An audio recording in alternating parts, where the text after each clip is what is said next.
सात संगत जी, प्यार से कहना धन निरंकार जी। ये जो भाव है मन में हर किसी के, चाहे वो एक थोड़ा अहंकार रूप का भाव होगा तो भी वो बदला जा सकता है, और अहंकार से धीरे धीरे वो नम्रता की यात्रा की जा सकती है।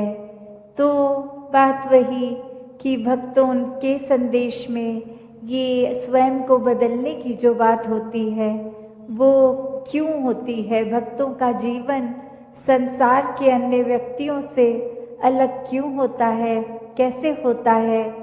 तो बात वही कि भक्तों के जीवन में भी वही है, दृष्टि के लिए आँख है, खाने के लिए हाथ हैं, एक सूंघने के लिए नाक है। एक दिन में उतार चढ़ाव उसी प्रकार आएंगे, और उसी तरह जो भक्त श्रेणी के नहीं हैं उनके भी जीवन में ये सब ही है। तो भक्तों ने जो एक बदलाव अपने अंदर लाया वो यही कि इस दुनिया में तो रहते हैं पर दुनिया से अलग होके रहते हैं। तो ये अलग अब कैसे रहना हुआ, ये ब्रह्म ज्ञान द्वारा जब इस परमात्मा को पा लिया, देख लिया, इसके प्यार में एक पूर्णता से खचित हो गए, तो कैसे एक अपने आप को हर पल इस परमात्मा के एहसास में रहने वाला वो भाव भक्तों के जीवन में आ गया। और जैसे एक दुनिया के तो तरह तरह के रंग हैं, भक्तों के जीवन में सिर्फ वो प्यार का रंग चढ़ता है जो इस परमात्मा से हो जाता है इसको देखने के बाद। तो ऐसे भाव से युक्त भक्त अपने जीवन के जब हर पल को जीते हैं तो वो भाव ही बदल जाते हैं, एक नज़रिया बदल जाता है। एक वो बात कि अगर हम कुछ भी उदाहरण लें कि कोई भी स्थिति में एक जो रुख करा जा सकता है वो एक अच्छी तरफ भी और बुरी तरफ भी, एक परिस्थिति से हम क्या निकालते हैं वो भी एक अच्छाई निकाली जा सकती है, एक बुराई निकाली जा सकती है। तो भक्तों ने हमेशा वो अच्छाई की ओर ही रुख करना सिखाया है कि परिस्थिति अगर इस परमात्मा ने दी है तो अच्छी ही होगी। एक अगर उस परिस्थिति को अच्छा नहीं समझ रहे हम तो वो हमारी कमी है, इस परमात्मा ने तो पूर्ण किया है इस परिस्थिति को भी। जब इस परमात्मा ने हमको जो कुछ दिया वो परमात्मा का जो दान है, तो ये परमात्मा जहाँ पूरा है तो परमात्मा की दी हुई हर परिस्थिति भी पूर्ण है। फर्क सिर्फ हमारे नज़रिए का होता है कि उसको हम किस तरह देख रहे हैं, उस परिस्थिति में से हम निचोड़ क्या निकाल रहे हैं, उससे सिखलाई क्या निकाल रहे हैं। क्या हम सिर्फ हमारे अनुसार कुछ नहीं हुआ तो उसके वजह से इस परमात्मा को ही कोस रहे हैं, या ये भी मान रहे हैं कि ये ही हमारे लिए बेस्ट है और कैसे इसमें वरदान छुपा हुआ है। तो एक ये नज़रिया भक्तों ने हमेशा से जो जिया कि आध्यात्मिक पहलू अपना हर किसी ने जहाँ एक बहुत ही उस नज़रिए का बनाना है कि जीवन में ये शरीर मिला है, ये मटीरियलिस्टिक वस्तुएं मिली हैं, घर बार रिश्तेदारी बहुत कुछ मिला है, तो क्या इसी में पूरा समय रहकर इस परमात्मा के लिए समय नहीं निकालना, या फिर एक चुनाव अपना है कि इस परमात्मा के प्यार के रंग में ऐसे रंगे जाएं कि कोई दुनियावी रंग फिर छू नहीं सकता। ये पक्के का रंग, ये एक हर समय रहने वाला रंग, और इस रंग को जिसने भी अपने ऊपर लगाया वो हमेशा के लिए आनंदित हो गए। एक जीवन हर समय के लिए झूम झूम के जिया गया। और वो फिर बात कि भक्तों के जीवन में भी विपरीत परिस्थितियां आईं तो भी उन्होंने कभी इस परमात्मा से विश्वास नहीं तोड़ा। तो बात वही कि परमात्मा के प्यार में जो रंग जाते हैं वो खुद ब खुद बदल जाते हैं। एक सामाजिक रूप से चाहे रहन सहन वैसा ही रहेगा जैसे ये परमात्मा के प्यार से पहले का था, वो एक शक्ल आकार सब सेम रहेगा। सिर्फ और सिर्फ जो बदला जाएगा वो मन के भाव बदलते हैं। तो ऐसा ही बदलाव हर किसी के जीवन में मुबारक बदलाव होता है कि ये एक संसार में जितने भी अलग अलग प्रकार के चाहे इंसानों के साथ मुलाकात होनी और वो एक अलग अलग कल्चर बैकग्राउंड, दिखने में अलग, खान पान अलग, सब तरह से वो एक डाइवर्सिटी रूप, और कैसे वो होने के बावजूद भी सब परमात्मा के साथ जो एकत्व के बंधन में हैं, तो हर एक को एक दूसरे में परमात्मा ही नज़र आता है। और कैसे फिर एक ये एकत्व ही दिल पे हर समय का, और उससे फिर कोई किसी में फर्क नहीं दिखता, कोई ऊंच नीच, जाति पाति, प्रांति, कुछ भी फर्क नहीं, सब अपने हैं, सब ही पूजनीय हैं।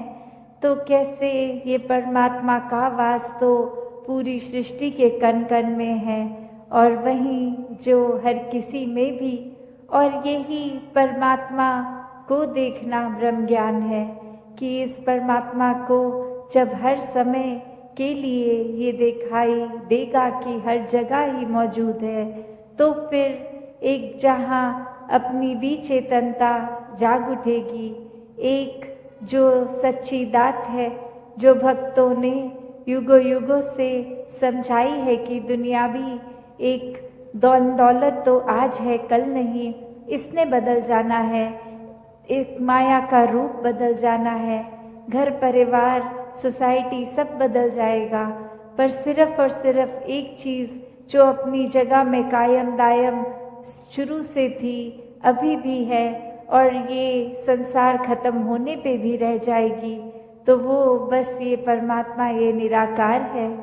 तो इस निराकार को पहचान के जीवन में जहाँ फिर वो समझ भी आ जाती है कि जो कुछ इस निराकार ने दिया है उसका सदुपयोग ही करना है, किसी के नुकसान का कारण अपने आप को या किसी वस्तु को नहीं बनाना, मन में भाव हर किसी के लिए एक शुद्ध विचार रखते हुए हर किसी के लिए फिर वो मन से एक दुआ अरदास कि ये जहाँ किसी के दिन घर में जीवन में एक स्वास्थ्य रूप किसी भी तरह का एक नुकसान हो रहा है, तो वो भी एक भक्तों का दिल तो इस तरह पिघलता है, किसी को देखकर ठीक नहीं है तो उनसे ज़्यादा उनका दर्द भक्त समझते हैं।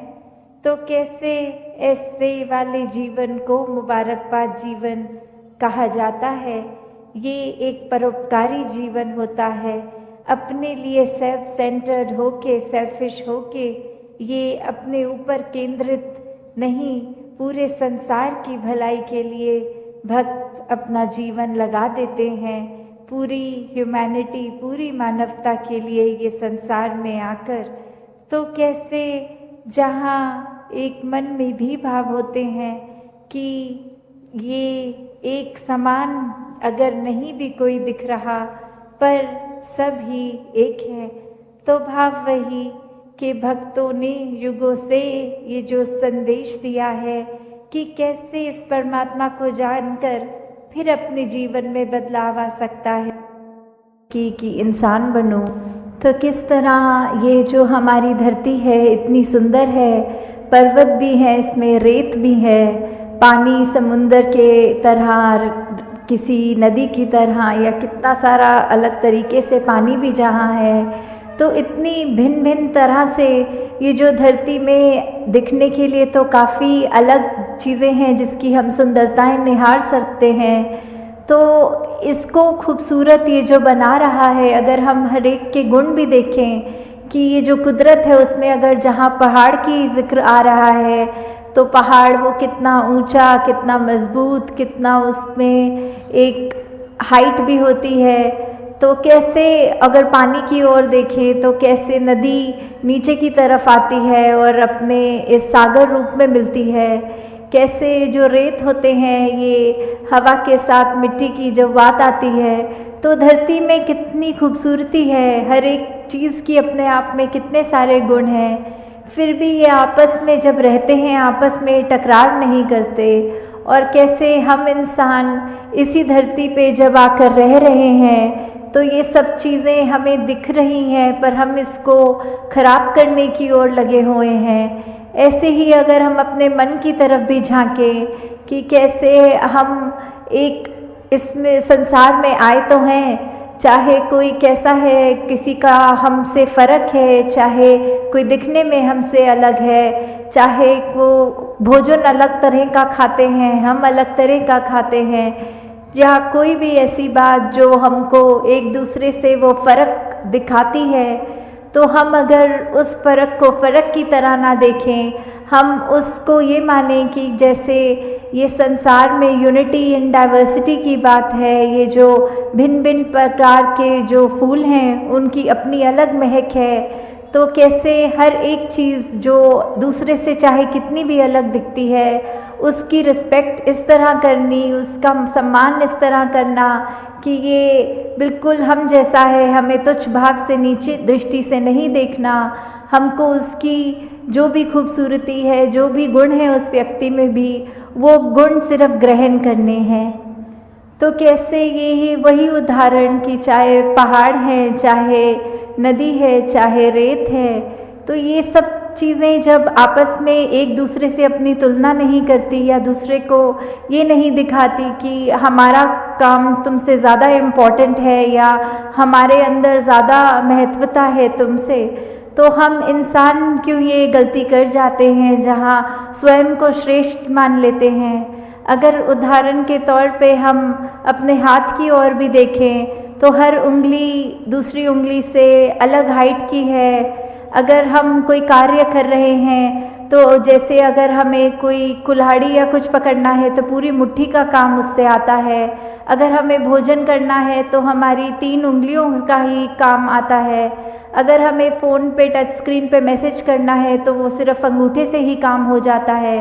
तो हर चीज़, हर उंगली, हर कार्य एक अलग महत्वता है हर उंगली की। तो किसी ने अपने हाथ में ये हमें कहा नहीं कि देखो हमारा काम तुमसे ज़्यादा इम्पोर्टेंट है।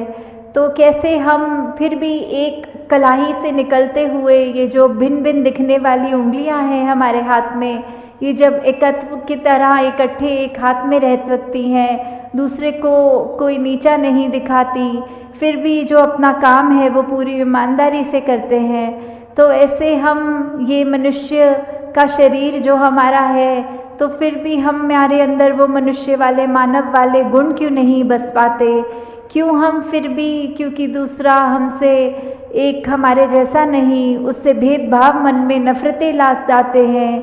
क्यों हम एक सामने वाले व्यक्ति को ऐसे पूजनीय तरीके से नहीं देख पाते, उसकी मिनट मिनट में कोशिश करते हैं कि किसी तरह हम दुनिया के आगे उसकी बेइज्जती कर दें, किस तरह हम उसका इस तरह मजाक उड़ाएं कि अगला रोने को मजबूर हो जाए। तो ऐसे भाव हमारे मन में क्यों हैं? हम इस तरह उस व्यक्ति के अंदर, उसके दिल में ये परमात्मा जो बसा है उसमें हम चोट क्यों पहुंचाते हैं? तो हम अगर यही बात रखें कि किसी ने अपनी, सबकी जो भी इम्पोर्टेंस है वो तो हर एक का कार्य, हर एक को यूनिक है, ये परमात्मा ने हर एक को बनाया है, हर एक की शक्ल अलग दूसरे से है। हालांकि ये जो फिंगरप्रिंट्स की भी बात आती है कि किसी का एक अंगूठे का निशान दूसरे से नहीं मिलता, परमात्मा ने तो हमें इतना खूबसूरत, इतना हमारे अंदर अलग अलग गुण बसाए हैं, तो फिर हम हर एक के उन गुणों को गुणों की तरह ही देखें, उससे नफ़रत करने के लिए, उससे कोई वैर विरोध की मन में भावना रखने के लिए उसको उस तरह देख के या नीचा नहीं देखें। कि कैसे धरती तो परमात्मा ने इतनी सुंदर बनाई है, इतना कुछ है जो हमको कार्य में उपयोग की तरह आता है, इस धरती से ही निकला हुआ, और फिर भी हम इंसान ये धरती को उजाड़ने चले हैं। और उजाड़ा भी हमने कैसे है कि हमारे ये मन से ही ये नफ़रत की बात जब आई, हमारे मन में अच्छे गुणों की बजाय जब हमने ये बुरी बातों पे ध्यान ज़्यादा डालना शुरू किया, तो ये बुरी चीज़ें हमारे मन में, दिमाग में, व्यवहार में इस तरह हावी हो गई कि वो चीज़ें हमारे कर्मों के अंदर अब इस तरह निकलने लगी कि आपस में हमने सिर्फ जहाँ मन में नफ़रत थी तो अब वो कर्म से, अपने हाथों से लड़ाई झगड़ा भी करना शुरू कर दिया। और कैसे ये चाहे परमात्मा ने धरती तो इतनी सुंदर बनाई, हमने कैसे इसका दुरुपयोग कर दिया। जहाँ हमारे को पेड़ देखें, कुछ भी देखें जो इतने फलदायी हैं, या कैसा पानी नदियों का साफ अच्छा पीने के लिए इंसान का है, तो हमने जहाँ वो पेड़ भी काटने शुरू कर दिए, वो नदी में कचरा डाल के वो पानी पीने लायक भी नहीं छोड़ा।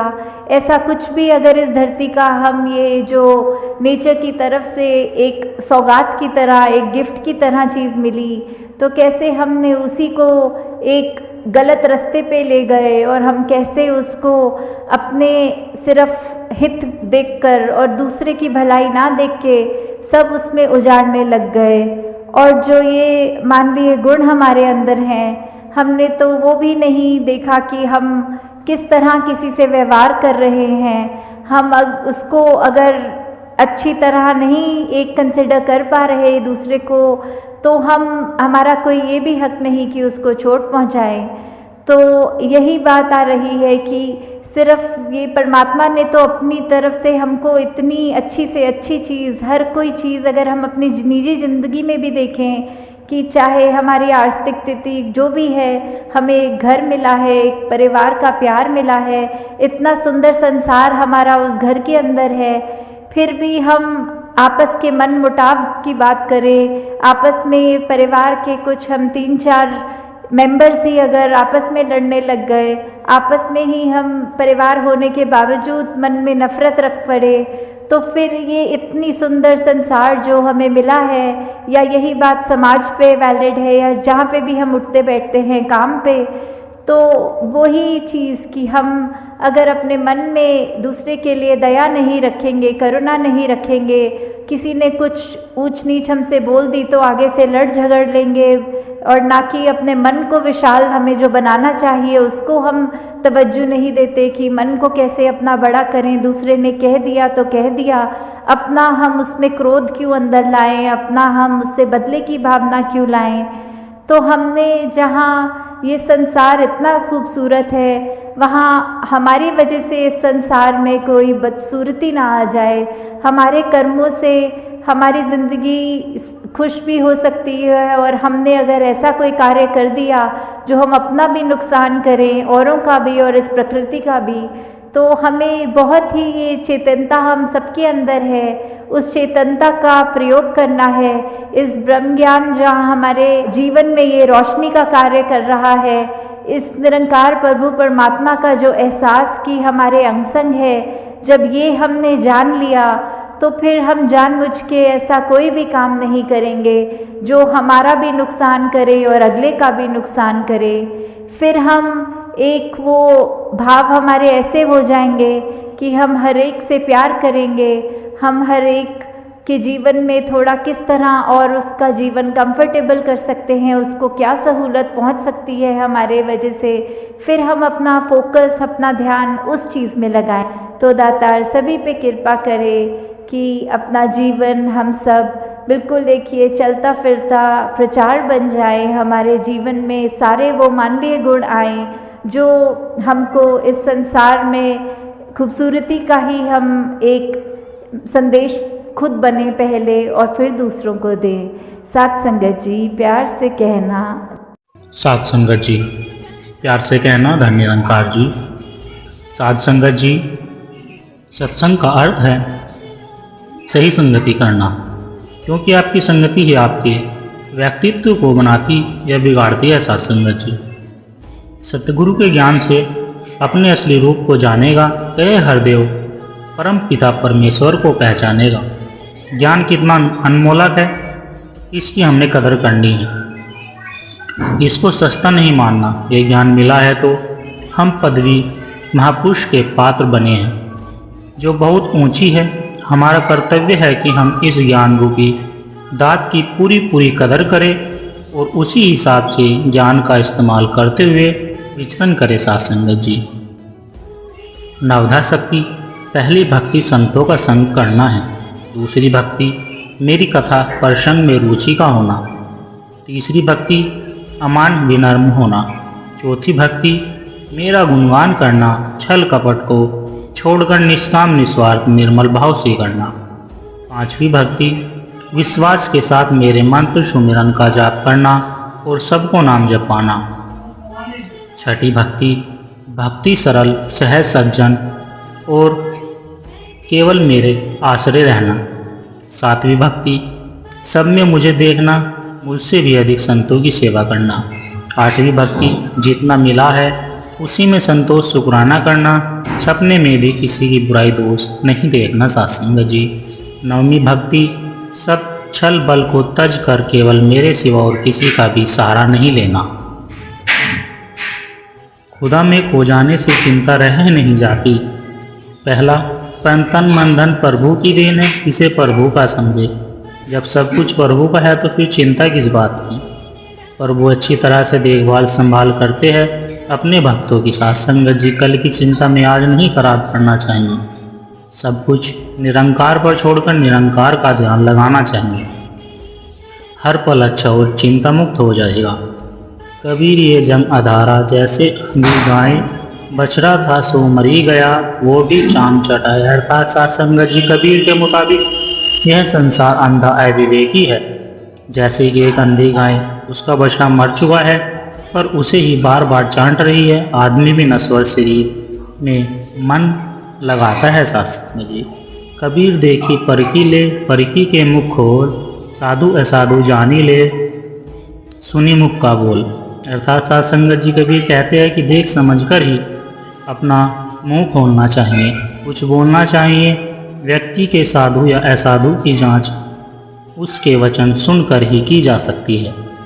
काया मरी काया माही कबीर है, जो पहुपम में बास, कई जाने कोई जोहरी कई जाने कोई दास है। अर्थात साथ संगत जी, कबीर के अनुसार इसी शरीर में प्रभु का वास है।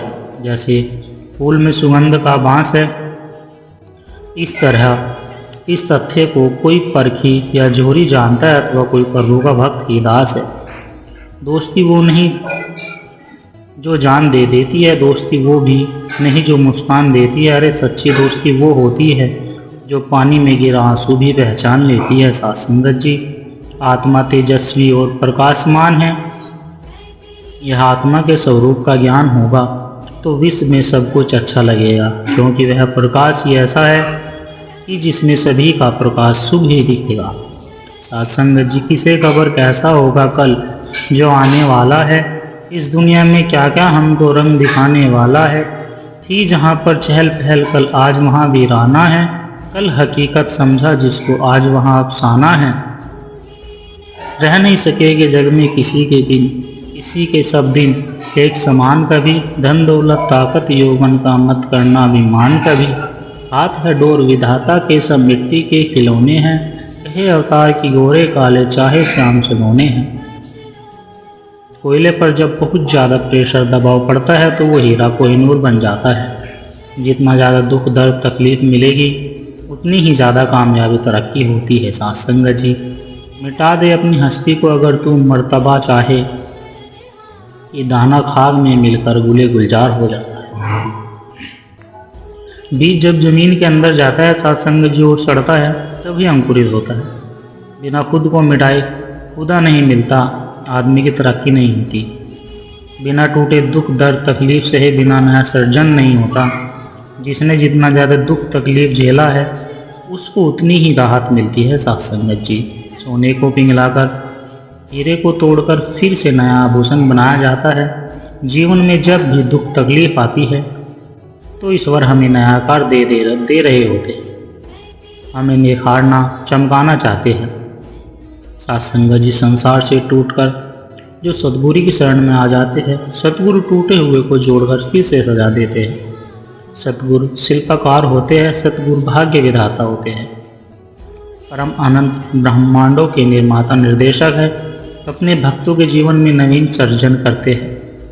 जब भक्त प्रभु की ओट ले लेते हैं तो फिर अपने भक्तों की पूरी जिम्मेदारी प्रभु ले लेते हैं। भक्त को सुखी रखते हैं, हमेशा कृपा दृष्टि बनाए रखते हैं साथ संगत जी। जिंदगी में आगे बढ़ना और जीवन को सफल व्यक्तित्व बनाने के लिए हमेशा याद रखना कि यदि जीवन में कोई संघर्ष नहीं है तो कोई प्रगति नहीं। साथ संगत जी, कर्ता करे न कर सके, गुरु करे सो होए। तीन लोक नवखंड में गुरु से बड़ा न कोई। गुरु कोई व्यक्ति नहीं, कोई शरीर नहीं। गुरु एक तत्व है, एक शक्ति है। गुरु सच्चा शब्द है, गुरु सच्चा नाम है। गुरु एक भाव है, गुरु श्रद्धा है, गुरु समर्पण है। आपका गुरु आपके व्यक्तित्व का परिचय है। कब कौन कैसे आपके लिए गुरु साबित हो, यह आपकी दृष्टि एवं मनोभाव पर निर्भर करता है साथ संगत जी। गुरु प्रार्थना से मिलता है, गुरु समर्पण से मिलता है, गुरु दृष्टा भाव से मिलता है साथ संगत जी। गुरु बिन मार्ग कौन दिखावे, गुरु ही पर्दा दूर हटावे। गुरु से पाइए सच्चा प्यार, गुरु से मिलता मोक्ष द्वार। अनंत समय जो गुरु को ध्याता, यमुना उसे खोले उस खाता। गुरु को करिए वंदना भाव से बारंबार, नाम सुमरन से किया जिसने भाव से पार। साथ संगत जी, जीवन की यात्रा यूं ही चलती रहे, संत जनों के संग में महकती रहे। सत्संग ऐसे हर पल मिलती रहे, जिंदगी वैसे ही खिलती रहे। ज्ञान की ज्योति भी जलती रहे, प्रेम भाव में नजदीक ही रहे। साथ संगत जी, श्री अष्टवक्र गीता श्लोक 15 अध्याय 17। धीर पुरुष सुख में दुख में, पुरुष में नारी में, संपत्ति में और विपत्ति में अंतर न देखते हुए सर्वत्र समदर्शी होते हैं। संतुष्टि और तृप्ति का एक ही रास्ता है, प्रभु ज्ञान। मालिक दे तौफीक ये इंसान एक से ही इंसान बने। हे हरदेव इस धरती के लिए सदा वरदान बने। साथ संगत जी, मन जीते जगत जीत। जिसने अपने मन पर काबू कर लिया, समझो उसने दुनिया पर जीत हासिल कर ली। वो कभी किसी दूसरे का न बुरा सोचेगा और न ही करेगा। वह अपना और दूसरे का भी नुकसान नहीं करेगा। साथ संगत जी, मन को इंद्रियों से हटाकर सद्गुरु सहायता से नाम से जोड़ना होगा और फिर शब्द और नाम की सहायता से मन शुद्ध होकर अपने मूल स्रोत पर वापस आ जाता है। तब आत्मा अपने आप ही मन के चंगुल से मुक्त हो जाती है। साथ संगत जी, तूफानों से घिरी मेरी कश्ती को निकाला है, मेरे जीवन में सतगुरु ने किया उजाला है। एक पल के सिमरन से सारी हल हो जाती है, जब जब भी अंधेरे में मुश्किल में डाला है। फिसलन भरा है यह रास्ता गुरमत का भी संतो, सतगुरु ने हर बार मुझे गिरते को संभाला है। जाने क्या क्या समझे लोग मेरे मुस्कुराने को, मन में चलती रही हरि सिमरन की माला है। लब पर प्यार के नगमे सदा ही खेलते रहे हैं, कुछ भी समझे ये लोग मन रब का मतवाला है। दुनिया में हर एक जन अपना अपना लगता है, नर में जब से संतो ज्ञान का सुरमा डाला है। साथ संगत जी, जीवन एक गीत है, इसे गाइए। जीवन एक खेल है, इसे खेलिए। जीवन एक चुनौती है, इसे पूरा कीजिए। जीवन एक सपना है, इसे साकार कीजिए। जीवन एक बलिदान है, प्रस्ताव रखिए। जिंदगी एक शेष का आनंद लीजिए। साथ संगत जी, प्यार से कहना, धन्य निरंकार जी।